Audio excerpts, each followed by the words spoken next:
Today, the Ness County Bank Building proudly stands at the center of our town, a beloved landmark and gathering place for everyone. It has become a focal point that draws in tourists who are captivated by its charm and contribute to the town's economy by supporting local businesses. More than a historic building, it is the very heart of our community, the central point where friends, families, and neighbors gather for countless events. It's a place for joyous family reunions, lively community gatherings, elegant weddings, and treasured proms. This building is more than bricks and mortar. It holds a part of every Ness County citizen, past and present. Our ancestors laid its foundations, and we now have the privilege of preserving it for our children, grandchildren, and generations beyond. With pride and gratitude, we carry forward the heritage embodied by the Ness County Bank Building, knowing that it will continue to serve our community, bridging past, present, and future with both beauty and purpose. This building is not just a structure, it's a symbol of who we are, where we've been, and the shared legacy we are building for tomorrow. This wonderful building's upkeep is solely funded by grants and donations from our community members and other donations as people pass through the walls of our historic building. We would appreciate it if you would consider a donation for the upkeep and other improvements such as this self-guided tour. Thank you so much for your consideration and enjoy the tour.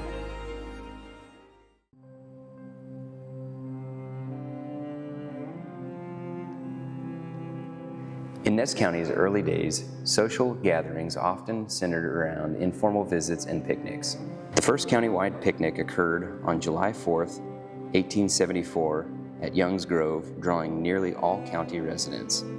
Families often hosted these events, inviting entire townships for shared meals and community bonding. The 4th of July was a highlight for early settlers, who celebrated with games, races, music, and dancing. They traveled miles in wagons, on horseback, or even on foot to make the Old Eagle screech. Over time, 4th of July celebrations shifted to harvest home picnics in August, accommodating farmers with busy wheat harvest earlier in the summer. On December 17, 1900, pioneers gathered at the Opera House to organize the Old Settlers Association and planned a reunion for 1901. Representatives from nearly every township contributed to the planning. The reunion was scheduled for the first Tuesday in June and set to last 3 days. Attendees agreed to feature local talent for speeches and events, believing their community had enough to entertain and inspire. Prior to 1930, the Old Settlers Reunion Committee decided buffalo would be on the menu for the barbecue. They then butchered the buffalo that had been fattened just for the event. The buffalo head was preserved and stuffed, and now is hanging between the Ness County Clerk and Ness County Treasurer's office in the Ness County Courthouse. The Ness County Old Settlers Reunion has been held every 5 years since, with the exception of 1945.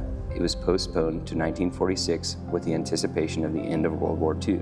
Recent reunions have been much like the ones of days gone by, with new ideas every year. There has been a free barbecue, kids game, a carnival, live entertainment, and the reunion has always been kicked off with a spectacular parade.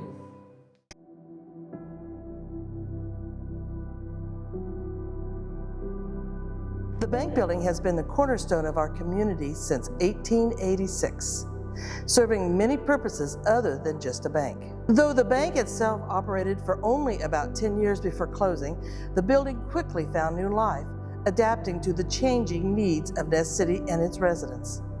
In its early years, it housed the county courthouse and post office, becoming a vital hub of government services and communication. Over time, various businesses occupied its spaces, including law offices, professional services, and local shops. Beyond its commercial use, the bank building was also home to many. The middle floor housed apartments where families and individuals lived, making it a place not just of business, but of community. Today, the bank building remains a symbol of resilience and community pride, having welcomed businesses, government offices, and families alike. As we continue to restore and preserve it, we honor not just the structure itself, but the generations of people who have walked its halls, worked within its offices, and called it home.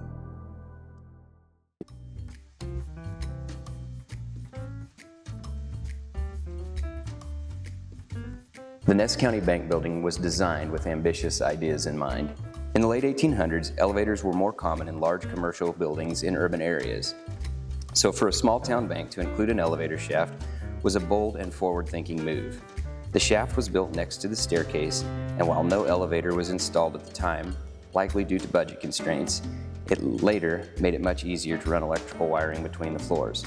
Today, the original shaft space is used as a closet on each level. There is a recorded incident involving a mortar tender named H.C. Pickens, as reported in the 1889 Ness News. He was wheeling mortar to the second floor. Upon arrival, he set the wheelbarrow down on a narrow plank platform near the elevator shaft opening. Without realizing it, one of the wheelbarrow legs missed the planking, tipping the load. Standing between the handles, Pickens was thrown off balance and fell 15 feet to the first floor, striking his head and shoulder, cutting his head, bruising his side, and spraining one of his wrists. Although badly shaken, his injuries were not life-threatening. We believe this was the only serious or somewhat serious injury sustained during the building's construction. Decades later, the Ness County Bank Foundation raised funds to install a modern state-of-the-art 5-stop elevator. The dream became a reality. Visitors can now access all levels of the bank building without climbing the stairs. The entire project was solely funded by generous supporters, no grant money, just good people who didn't want to take the stairs.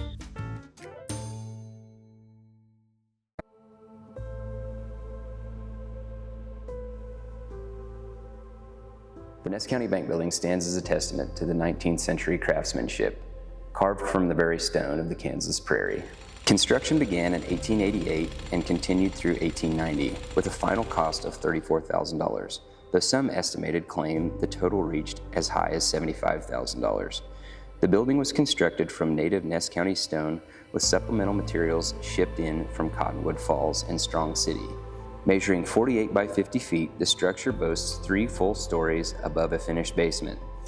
Its roof, a signature pyramid design, flanked by 4 hand-carved stone spires, giving the building a stately silhouette against the Kansas sky. Watching this building take shape became something of local pastime. As the stone shipments rolled into Ness City by rail, crowds would gather near the tracks. Old-timers would judge the size of each load, taking turns guessing the weight of the largest stone. One memorable stone tipped the scales at 6,820 pounds, and W.G. Robbins came within just 5 pounds of the exact weight. Builders mixed lime into mortar, not just for strength, but to achieve light color that would match the native stone. The result, clean, bright joints that complemented the building's facade rather than distract from it. One of the more ornate features is the carved stone cap above the main entrance, a piece so detailed it took 13 days to complete. Master stonemason P.A. Neri of Bazine hand-carved the massive arch stones that frame the second-story window. Over the decades, maintenance and restoration have helped preserve its character. In 1938, all 110 arched windows were repainted. A long list of dedicated craftsmen and volunteers have helped maintain and restore the structure over the years. Their work may not always make to the headlines, but their legacy is written to every corner of the stonework. The Ness County Bank Building isn't just a structure, it's a landmark, a gathering point, and a symbol of what determined people can build when they carve not just with tools, but with a vision.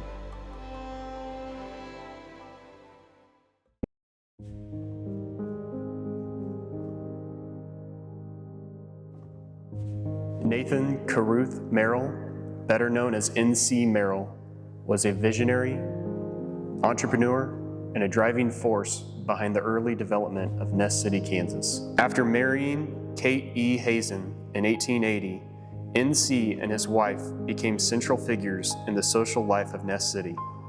They hosted countless community gatherings and were deeply involved in the town's progress. N.C. opened a general store and founded the area's very first bank, laying the foundation for what would become the Ness County Bank. Beyond banking, N.C. played a key role in several ventures, including the Ness City Sugar Mill and Creamery. His influence extended into local media and publishing. In November of 1889, the Ness County Times reported that N.C. had received a Colt's job press, the largest and most expensive printing press in the city at the time. He had planned to occupy the basement of the newly completed Ness County Bank Building and had ambitions to launch a monthly real estate journal. N.C. Merrill's name also appears on the bank's original charter, filed in March 1889. He served as one of the founding directors alongside notable figures like F.W. Daniels, P.E. Freyer, J.G. Arnold, E.C. Merrill, J.W. Brown of Ness City, and others from as far as Rockport and Boston, Massachusetts. Despite his early successes, financial setbacks eventually led N.C. to relocate to Denver, Colorado. There he found his new opportunity in the mining industry and experienced a resurgence of success. He passed away in 1934, but his legacy lived on, not just in Denver, but in Ness County as well, where the Merrill family remained involved and respected in the community. Through his businesses, publications, and civic involvement, N.C. Merrill left an indelible mark on Ness City, one that's still remembered today.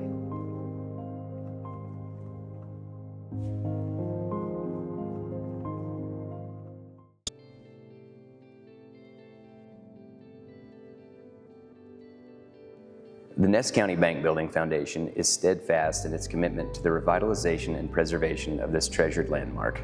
This building embodies the rich history and enduring spirit of our rural community.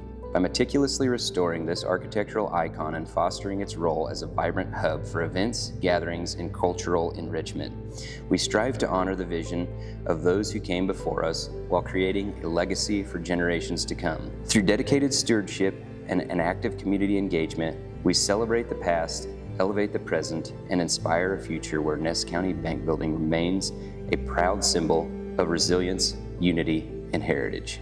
To make this dream a reality, the City of Ness City and Ness County joined hands, providing crucial funds for the purchase and restoration of the building. Citizens formed the Ness County Bank Building Foundation in 1983 to oversee the meticulous restoration and ensure that every detail was handled with care and respect. Volunteers, friends, neighbors, family all came together. They worked with shared determination, honoring the original architecture and breathing new life into each brick and beam. Their labor wasn't just about repairs, it was about reclaiming a piece of ourselves, a place where memories have been made and where future memories would be cherished.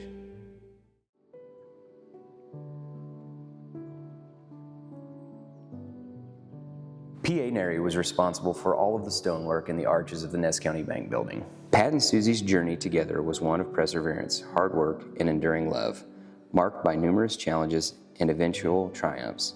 After facing various hardships, they moved west to Kansas, where they established their homestead in Ness County. Pat, a skilled stonemason, contributed to the construction of several important buildings in the area. He worked on the Ness County Bank Building, as well as other structures, including the courthouse, the schoolhouse, and several local churches. His work on these buildings was a testament to his craftsmanship, although it wasn't without its own unique challenges. One such challenge occurred while working on the Ness County Bank, where Pat was known for his pipe smoking. As he worked, his fellow workers would often cover up his pipes and tobacco tins with mortar just to irritate Pat. It was said that if the building were ever tore down, all of Pat's pipes and tobacco tins would be found hidden in the walls, a quirky mark of his presence. Prior to Pat and Susie's marriage, in fact, in between engagements, Pat and his brothers were batching it, and one evening for dinner, they were going to butcher a rooster. Somehow, when the rooster was being dispatched by chopping its head off with an axe, the chicken never bled. The brothers kept the chicken alive by feeding and watering it through its neck and decided to take this rooster on the road. The brothers headed west to visit their parents in Durango, Colorado with this sideshow. When on their way, Pat fell in love with Ness County, where he later decided to homestead and make his life with his wife, Susie. By hard work and resilience, Susie and Pat faced many difficulties, including prairie fires, blizzards, and storms, but they were determined to make their lives work. Susie showed exceptional strength, both in her work and in her devotion to her family. She supported the family by selling eggs, cream, and turkeys, and over the years, she saved enough money to build a modest but comfortable home for her family with the help of their son, Orville. In her later years, Susie's life was a reflection of her strength and unwavering faith. She passed away shortly after her youngest son Ben married, and she was buried beside Pat, their son Steve, and her parents in the Old Cane Cemetery. Before her death, She prayed for the strength to continue working until she could do no more. Her prayer was answered, and when she passed, she left behind a legacy of hard work, love, and devotion to her family.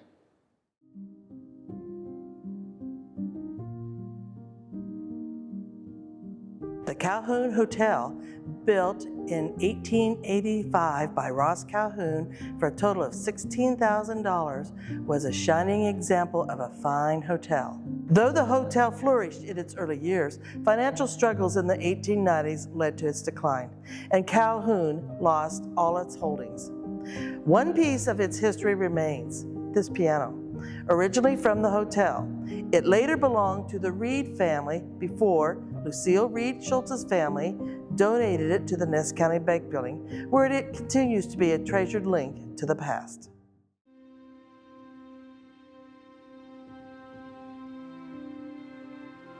The teller station was likely sold off when R.B. Christie purchased the building. Mr. Christie, who owned several antique stores, sold various items from the building. Fortunately, other vault doors remained intact. However, the front doors, the fireplace mantel, and several other interior doors were sold. Shortly after the Ness County Bank Building Foundation acquired the building, John Hawkinson was approached by someone from Scott City. They informed him that they had the original fireplace mantel stored in a barn on their farm, which they planned to burn down soon. As expected, John quickly made arrangements to recover the mantel and have it restored. Today, it has been returned to its original position after spending years outside the building. The history of the front doors remain uncertain, but they were also sold and later returned to be reinstalled. Unfortunately, this was not the case for the original teller station. A photograph on the second floor shows the teller station, a beautifully crafted piece of woodworking. Its intricate details, all hand-carved, are assembled, showcase a level of craftsmanship that is difficult to find today. The teller station was likely sold along with other furnishings, but a portion of it is currently on display at the Boot Hill Museum in Dodge City, Kansas. The vault doors, on the other hand, have always remained with the building, perhaps because they are so heavy that no one considered removing them. To our knowledge, only one vault door has ever been taken out of the building. During a Ness City High School construction class project, students discovered that after leveling the floors and installing new flooring, the vault door dragged against the surface. As a result, the door was removed and taken to the high school shop, where a 1/4 inch was trimmed from the bottom to make it functional again. The building contains 5 beautiful vault doors, 2 vaults in the basement, 1 on the first floor, and a double door vault on the second floor.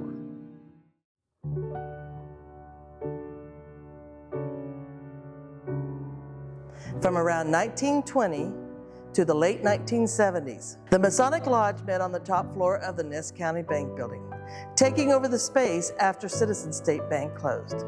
The south side served as a dining room with a small kitchen for meals. During renovations, the Board of Directors honored the Masons by displaying their photographs on the wall as a tribute.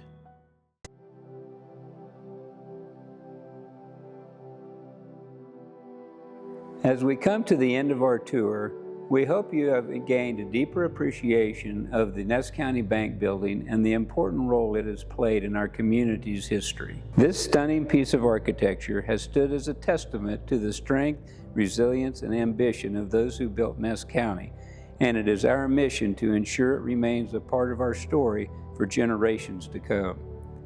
However, preserving a historic landmark like this requires ongoing care, maintenance, and restoration, efforts that are only possible through the generosity of people like you.